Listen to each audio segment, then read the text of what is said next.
The price of comfort. I never thought betrayal could sound like laughter, but it did. Quiet, champagne-soaked laughter echoing from the corner of the restaurant where I found her. My brother's ex, the woman who left him when his life fell apart and somehow, months later, landed herself in silk dresses and a millionaire's car. My brother, Evan, was the kind of man people trusted too easily. He believed that love, if pure enough, could outlast any storm. And for a while, I believed him too. He met Sophie 5 years ago, when everything in his life seemed bright. The business had started, was growing, he had a cozy apartment, and the kind of laugh that made everyone around him lighter. They were inseparable, until the business failed. Within 6 months, he went from taking her on weekend trips to struggling to pay rent. I remember how she used to say, "Money doesn't matter to me, Evan. I just want you." And I remember the day she packed her bags anyway. She left on a Tuesday. Didn't cry, didn't hesitate. Just said, "I can't live like this. You've changed. You're not the man I fell in love with." Evan begged her to stay. Said he'd rebuild, start over. Said he'd prove to her that he could still give her the life she deserved. But she just smiled that cold, almost pitying smile and said, "You can't love me enough to make me poor." And then she walked out. That night, Evan sat on the floor, surrounded by empty beer bottles and silence. I'd never seen him cry before, but that night he broke, the kind of breaking that leaves scars you can't see. A few months later, I saw her again, at a rooftop bar, in a red dress, holding a glass of champagne, laughing at something a man twice her age said. The man was Marcus Hale, a real estate investor who owned half the skyline, and she looked happy.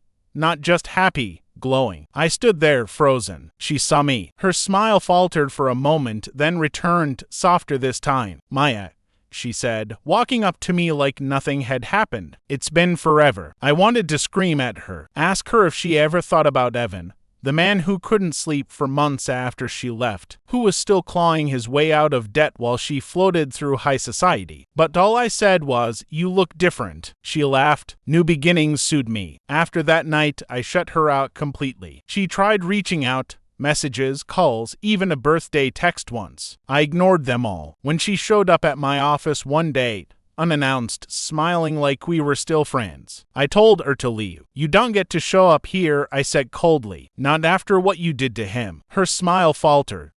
You don't understand." "No, you don't understand," I cut her off. "You broke him. You used him until he couldn't give you more, and then you traded him in for a richer model. That's not love, that's greed dressed in silk." She looked at me, eyes glistening. "You think it was that simple?" "I know it was," I said. "Now get out." She left quietly, and I didn't regret it. At least not then. A year passed. Evan started rebuilding. New job, new apartment, slowly piecing his life together. He was stronger, quieter, but not the same. Then, one night, he showed up at my place, holding an envelope. "It's from Sophie," he said. I frowned. "Why would she write to you?" He hesitated. "She's dying." The words hit like a punch. "She has lymphoma, late stage." She reached out to apologize. Said she wanted to see me one last time. I didn't know what to say. Evan looked torn apart. I don't know if I should go. He went anyway. And when he came back, he looked different. Peaceful. He told me everything. She'd met Marcus at a charity event, right after leaving Evan. Yes, she'd fallen for the luxury, the comfort, the security. But she'd been miserable. Marcus treated her like a trophy, not a partner. She wasn't allowed to work or even go out without him. Her friends vanished. Her freedom vanished. And when she got sick, Marcus left her, quietly, efficiently, replaced by another younger, healthier woman. She said she thought she'd won, Evan said quietly. But in the end, she realized she'd lost everything that mattered. A few weeks later, she died. And to my shock, she left Evan something in her will. It wasn't money. It was a letter. "Evan, you once told me you'd prove your love by rebuilding what we lost. I realize now, I never deserved that kind of love. I thought comfort meant safety.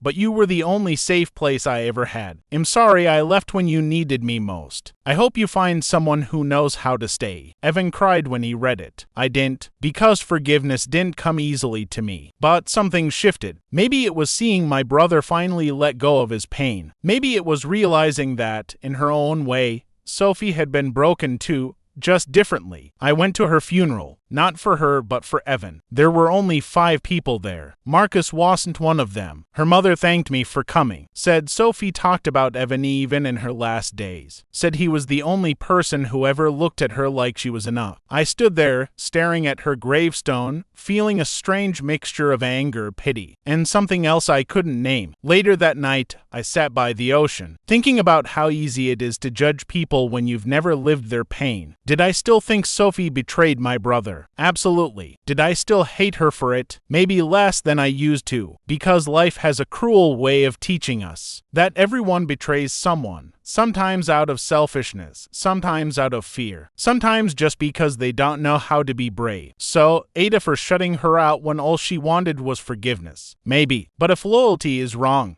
if standing beside the person who stayed while shutting out the one who ran makes me an asshole, then I guess I'll wear that title proudly, because betrayal might break the person it hits, but it changes everyone who sees it too. And in the end, I learned that sometimes the cruelest betrayals come not from hatred, but from weakness disguised as love. Partly the thing she never said. It had been for months since Sophie's funeral. Evan was functioning, had gone back to work, started jogging again, even cracked a few smiles at my stupid jokes, but I could still see it, the shadow that lingered behind his eyes. Grief doesn't disappear. It just settles in new places. As for me, Heidi stopped thinking about Sophie, or at least I told myself I had, until the letter came. It was a Thursday evening when I found it in the mail. No return address, just my name written in neat cursive. Inside was a note. Dear Maya, Sophie wanted you to have this. She said there were things she couldn't tell you while she was alive. Margaret,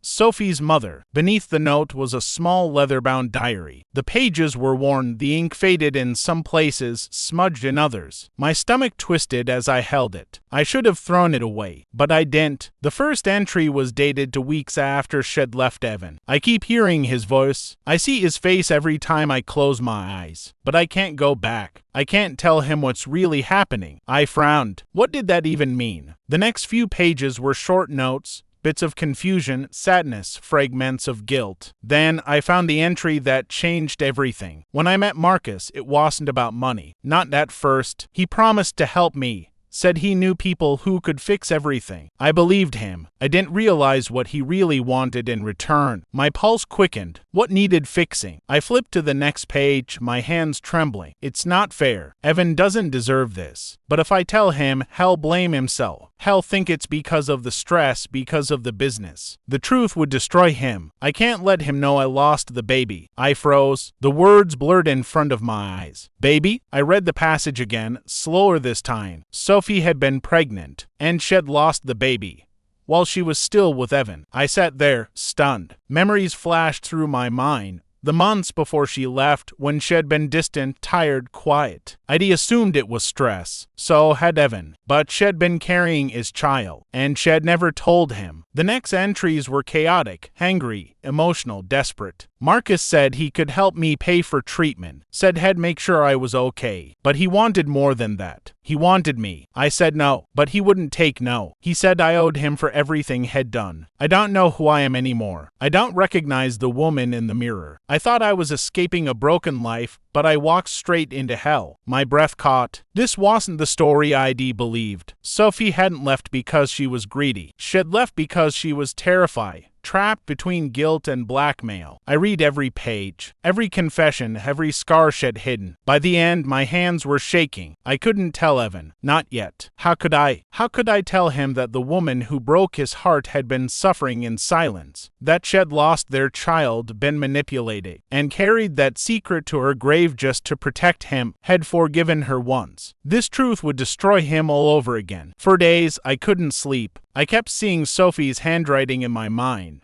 her words like ghosts that refused to rest. Then, one evening, there was a knock at my door. When I opened it, Margaret stood there, older, thinner, grief carved deep into her face. "May I come in?" she asked softly. We sat at the table, the diary between us. "You read it," she said. Not a question. I nodded. "Why did you send it to me?" "Because you hated her," she said simply, "and she wanted you to know why she left. She didn't want your forgiveness. She wanted your understanding." I swallowed hard. She should have told Evan. Margaret sighed. "She tried. She wrote him letters. Never sent them." She reached into her purse and pulled out another envelope. "My name wasn't on this one. Evan's was." That night, I sat with it for hours. I could have hidden it, protected my brother from reopening wounds that were finally starting to heal. But secrets had already destroyed enough lives. So I gave him the letter. He read it in silence. I watched as his expression shifted. Confusion, shock, pain, disbelief, and then, finally, tears. When he finished, he didn't say anything. He just sat there, shaking, holding the letter like it was something fragile. "She was pregnant," he whispered, "and she never told me." I nodded. He closed his eyes. "And Marcus," I didn't answer. I didn't have to. The weeks that followed were quiet. Too quiet. Evan stopped talking about Sophie, stopped mentioning her name. But one night, he came to me again, his voice low. "I went to see Marcus," he said. My heart dropped. "What?" "Relax," he added quickly. "I didn't do anything. I just wanted to see him.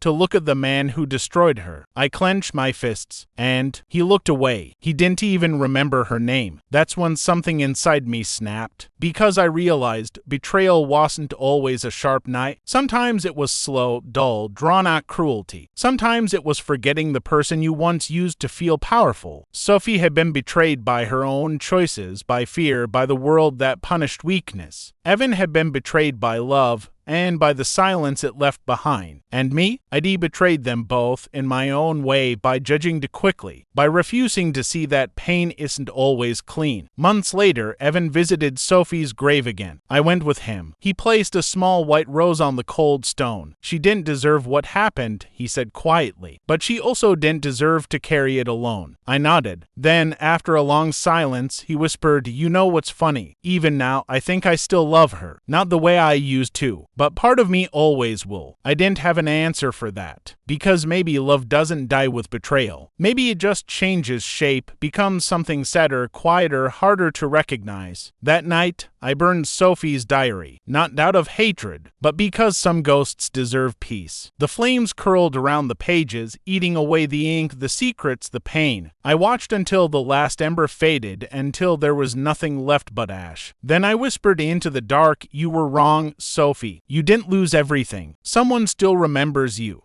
Honestly, this time." A year later, Evan got engaged to a woman who had never met Sophie, never seen the scars she left behind, and maybe that was how it was supposed to be. But sometimes, late at night, I still think about her, the woman I swore to hate, the woman who loved too deeply, feared too much, and paid the price for both. And I wonder if, in another life, things could have been different. Maybe she'd still be here. Maybe we'd be friends. Maybe we'd laugh about the pain we used to carry. But life doesn't give maybes. It only gives choices. And Sophie's choices taught me something you'll never forget. Betrayal isn't always about leaving someone. Sometimes it's about leaving yourself. Party, the secrets that never died had been 2 years since Sophie's funeral. 2 years since the diary, the letters, the confessions. Evan was different now. Calmer, stronger, less broken. He had a steady job again, a new apartment, and a fiancée named Leela. Someone kind, thoughtful, and entirely untainted by the storm Sophie left behind. I should have felt relief. Instead, I felt uneasy. It started with small things. Leela would ask Evan about Sophie in passing,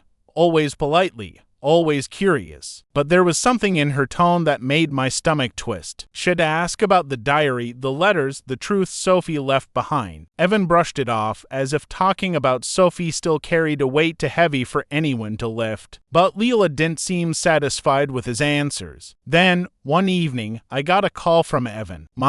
"Can you come over? Leela, she found something. You need to see this." I drove to his apartment, heart racing. When I arrived, Leela was waiting in the living room, pale and tense, holding a small envelope. "It's addressed to Sophie," she said quietly. I frowned. "What do you mean?" "Sophie's dead." She handed me the envelope. My hands shook as I opened it. Inside were photographs, dozens of them. showing Sophie meeting with a man I didn't recognize. They weren't candid photos, they were taken carefully, like someone was watching. And beneath the photographs was a note typed neatly. She told you the truth, but not all of it. Some things are mine to keep. One looked up at Leela. Where did you get this? I asked. She shook her head. It came in the mail this morning. No return address. But I think someone is trying to tell us something about Sophie. Evan's face went pale. Show me, he said. As we examined the photographs, a pattern emerged. Sophie had been meeting with the man before she left Evan. A man who looked like a lawyer or perhaps an agent of some kind. And in every photo, she was carrying something. A folder, a briefcase, sometimes cash. I froze. She wasn't just scared of Marcus, I whispered. She was doing something else. Leela nodded. That's what I think. But what? We spent hours going through the photos, piecing together dates, times, locations. Finally, the truth hit me like a punch to the gut. Sophie had been orchestrating something, some kind of plan. And we had all believed the story she wanted us to believe, the story of fear, pregnancy, betrayal. But what if she had been hiding something even bigger? The next day, I started digging. Old emails, her social media accounts, mutual friends. And then I found it. A hidden email account, one she had created under a fake name. Inside were messages between Sophie and a wealthy man named Richard Hale. Evan can't know. Not yet. He has to think I left because of fear. Keep everything hidden. The folder is important. I don't trust Marcus. He'll ruin everything if he finds out. I felt my head spin. Evan, I said, voice trembling. Sophie wasn't just scared. She was hiding something from everyone. Evan grabbed the emails. His hands shook. What kind of something? I didn't know, but I was beginning to understand.